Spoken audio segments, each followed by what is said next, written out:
Our favourite person to talk to in the world about the madness happening in the United States, especially the parting of the ways for Kamala Harris, is none other than the wonderful Megyn Kelly. Megyn Kelly Show, Sirius XM, YouTube, podcast, all the rest. But most importantly, the only place on Aussie TV you will see her right here, right now with me here on Sky News. Megyn, hello, my friend. It's great to see you, Paul.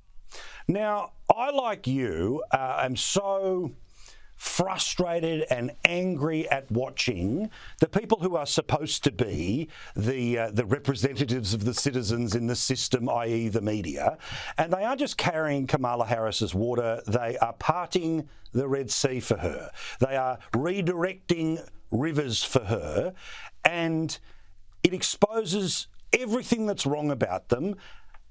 And we could talk about that for an hour, but it's working. Yeah. That's the problem. I mean, it's only August. Trump's still got time, but we may be witnessing the collapse of this election for him. And it is largely media driven. It's an AstroTurf personality that they have created in Kamala Harris. And the voters who are going about living their own lives, not worrying about media coverage and bias, are buying it. They're like, oh, we didn't really like Trump and we didn't like Biden, and we've been given a new third option, and she seems kind of nice. So yeah, let's go for that. We don't really blame her for the economy or the border. Like, vice president, what do they do? It's ceremonial. She seems nice enough, and she's not 200. So we'll vote for her. That's what's happening. And any controversy that comes up around her, her background, Tim Walz, his background, gets A, ignored, or B, completely excused, and we all get gaslit on it. And look, this is not the first election cycle in which they've done this, but the depth of the cynicism has surprised even me. I actually did not expect them to be this bad. I've never seen it this bad. And now the polls are dramatically shifting away from Trump. But also the stuff that sends me crazy is that, something Donald Trump did years ago, that still counts. Something J.D. Vance said years ago, that still counts. Something Kamala Harris did in her current job, doesn't matter. What she promised and ran on and believed and reinforced didn't happen.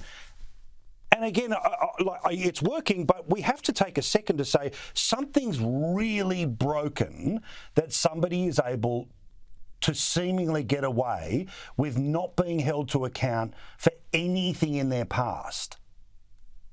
You know, I think about it a lot because I have to distinguish between me, the individual, and me, the journalist. As a journalist and a commentator, it's not my job to shift an election or to try to swing an election one way or another.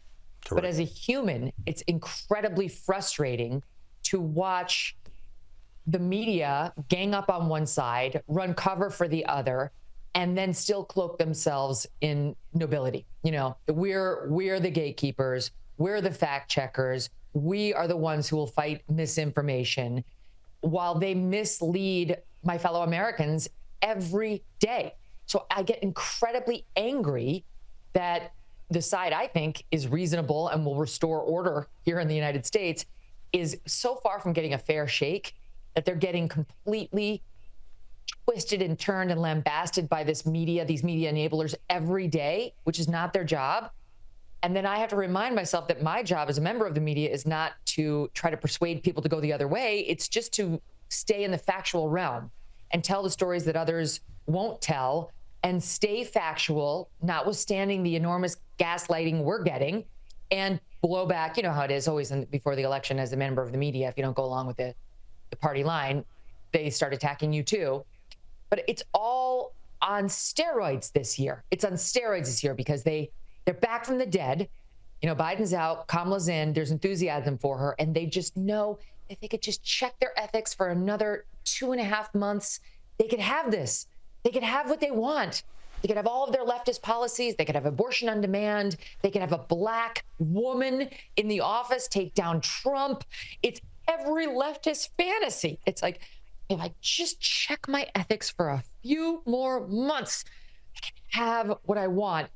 And to me, it's just, it makes me boil inside, right? It makes me boil. But it's not the first time it's happened. You know, it's Trump got it so bad in 16, I keep reminding myself, it's not insurmountable. He could still overcome this. And also, as members of the media, it's not our job to declare him dead before he's dead, or her for that matter.